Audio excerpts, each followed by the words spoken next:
Analisis karbohidrat metode Loew's-Scroll. Banyak cara yang bisa kita lakukan untuk menentukan jumlah karbohidrat dalam sebuah sampel. Di antaranya adalah dengan menggunakan metode Loew's-Scroll. Untuk metode Loew's-Scroll sendiri, prinsip analisanya adalah di sini kita akan menentukan gula dengan cara menentukan kupri oksida dalam larutan sebelum direaksikan dengan gula reduksi yang kita sebut dengan titrasi Blanco, dan sesudah direaksikan dengan sampel yang mengandung gula reduksi. Kemudian penentuannya bisa kita lakukan dengan titrasi menggunakan natrium tiosulfat.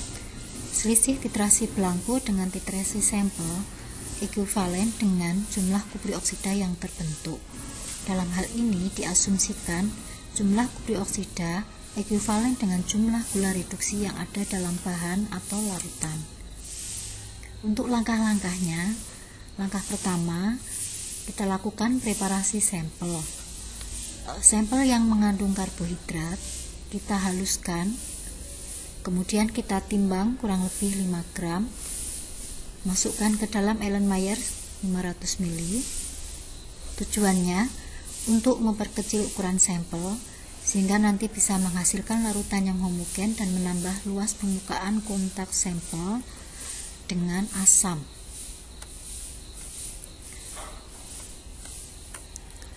Kemudian setelah itu kita lakukan hidrolisis. Dalam hidrolisis di sini kita menambahkan HCl 3% sebanyak 200 ml.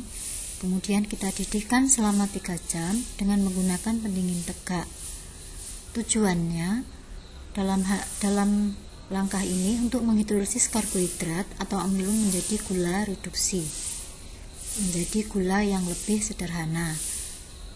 Jadi karbohidrat adalah polimer yang merupakan molekul raksasa, sehingga di sini kita perlu menyederhanakan molekul tersebut menjadi gula-gula yang sederhana, yaitu monosakarida. Di sini prosesnya kita akan menyusun alat seperti ini. Di sini adalah pendingin atau kondensor. Kemudian di sini larutan atau reaktan yang berisi dengan sampel dan HCl 3% yang sebanyak 200 ml. Kemudian kita panaskan selama 3 jam. Kita perlu menambahkan kondensor agar larutan bisa mengembun dan kembali ke labu ini, sehingga larutan yang ada di dalam labu ini tidak habis.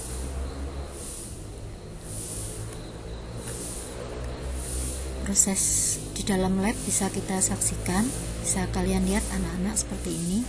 Jadi di sini adalah larutan yang akan kita hidrolisis, kemudian ini adalah kondensor, dan di kondensor ini air masuk dari bawah, kemudian nanti dia akan keluar dari lewat atas. Langkah selanjutnya adalah penetralan.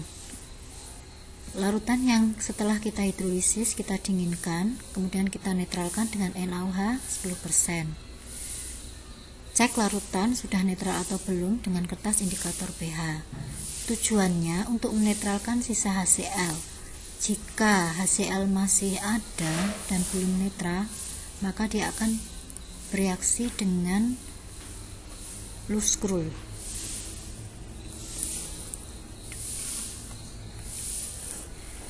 Di sini proses penetralannya. Kemudian setelah kita netralkan,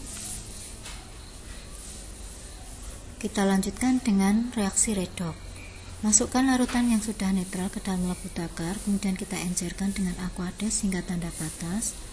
Tujuan pengenceran agar sampel yang kita analisa tidak terlalu pekat. Kemudian kita saring, ambil 10 ml filtrat, masukkan ke dalam Erlenmeyer 500 ml, tambahkan 25 ml reagent Loew's-Scroll, tambahkan 15 ml aqueous dan 3 batu didih. Panaskan kembali. Usahakan larutan mendidih dalam kurun waktu 3 menit dan mendidih selama 10 menit. Dinginkan segera dengan air es. Tujuan langkah ini adalah mereduksi CuO menjadi Cu2O karena adanya gula reduksi atau monosakarida.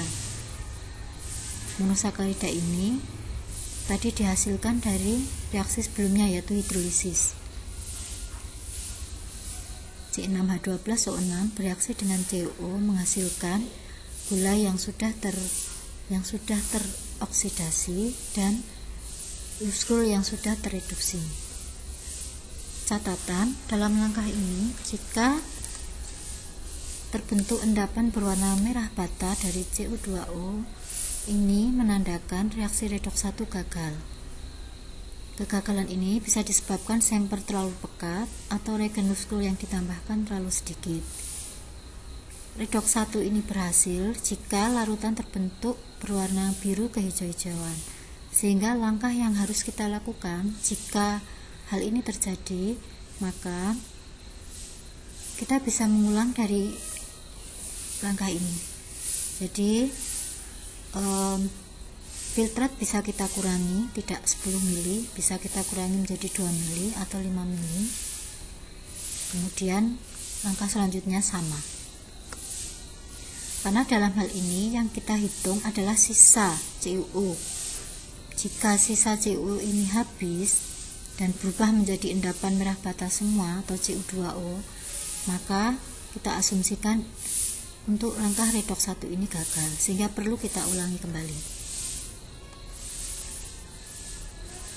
Di sini untuk ilustrasinya, selama pengenceran, kemudian setelah kita encerkan, kita reflux, jadi filtrat kita tambah reagen lus-scroll, kemudian kita panaskan.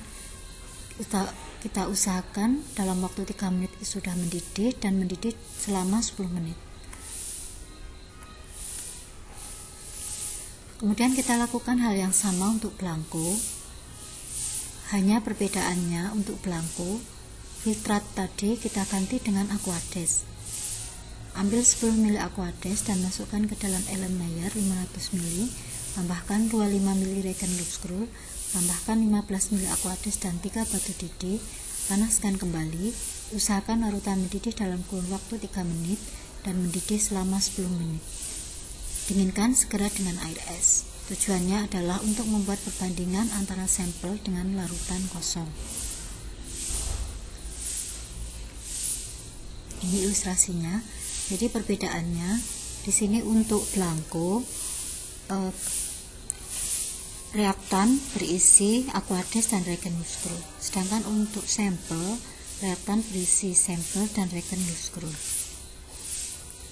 Langkah selanjutnya kita melakukan reaksi redoks 2. Larutan yang sudah kita panaskan tadi, kita tambahkan 15 ml Ki 20%, kemudian 25 ml H2SO4 25% perlahan-lahan.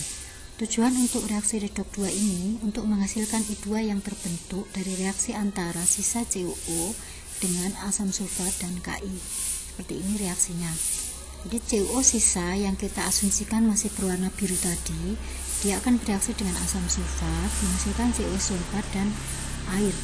Kemudian CuSO4 ini akan bereaksi dengan Ki menghasilkan Cu2 dan K2SO4. Cu2 ini dia akan terurai menghasilkan Cui dan I2. I2 inilah yang nantinya akan kita titrasi.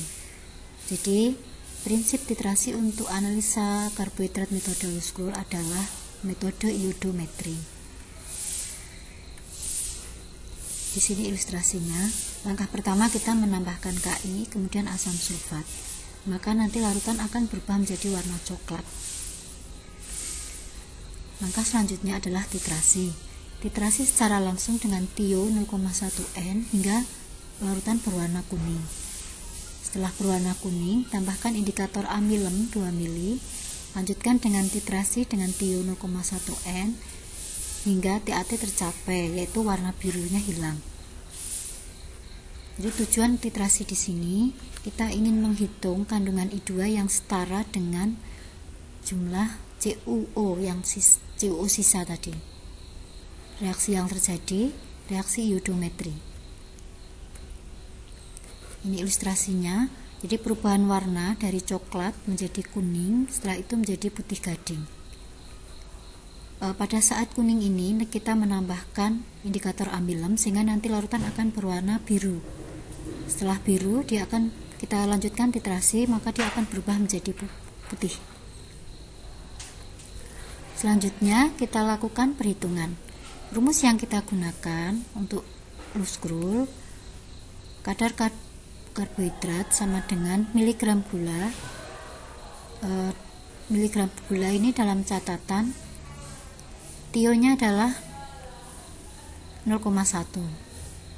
Jika tidak 0,1, maka perlu kita lakukan konversi seperti ini. Kemudian kalikan faktor pengenceran dibagi sampel kali 1000 kali 100% kali 0,9. 0,9 adalah tetapan, merupakan perbandingan dari berat molekul karbohidrat dengan berat molekul glukosa. Untuk menentukan miligram gula ini, kita perlu sebuah tabel. Caranya, kita buka tabel loose scroll.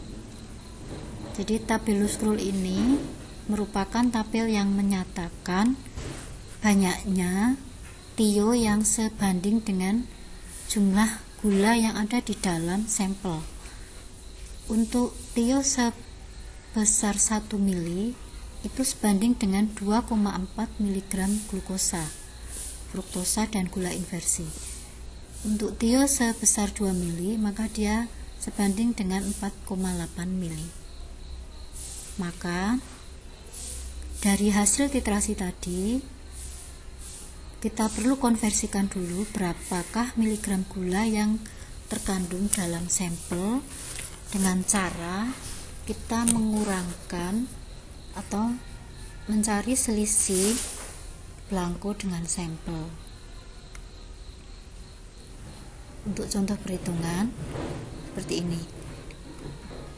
Jika ada kasus berapakah kadar karbohidrat sebuah sampel biskuit jika hasil titrasi sampel dengan tio adalah 15 mili dan titrasi belangko didapatkan 25 mili, sedangkan normalitasnya 0,1 N.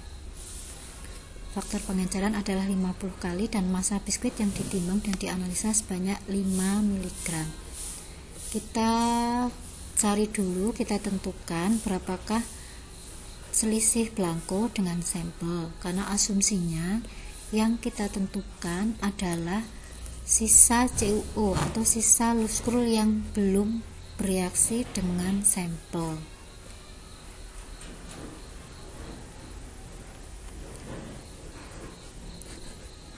Karena yang kita tentukan adalah CuO yang sudah bereaksi dengan sampel, sedangkan 15 mili ini adalah CuO sisa dan 25 mili ini adalah loose scroll yang belum bereaksi. Padahal yang kita tentukan adalah berapakah loose scroll yang sudah bereaksi dengan sampel, atau dengan kata lain loose scroll yang sudah bereaksi dengan sampel itu sebesar 10 mili atau selisih dari belangko dengan sampel. Nah, dari angka 10 mili ini kita konversikan ke tabel loose scroll tadi. Kita lihat selisihnya 10 mili dari tabel loose scroll didapatkan miligram glukosa adalah 25 mg. Sehingga bisa kita masukkan ke dalam rumus 25 mg karena normalitas tio 0,1, kita masukkan 0,1, kemudian pengencerannya adalah 10 kali. Ini langsung saja sebenarnya 50 kali kali 100% kali 0,9 per 5 kali 1000, masanya 5 gram, hasilnya 22,5%. Bagaimana jika selisihnya tidak pas, misalnya titrasi belangko dengan sampel itu tidak pas dengan angka di sini? Maka nanti kita akan menggunakan teknik ekstrapolasi. Untuk selanjutnya bisa kita pelajari di video yang akan datang.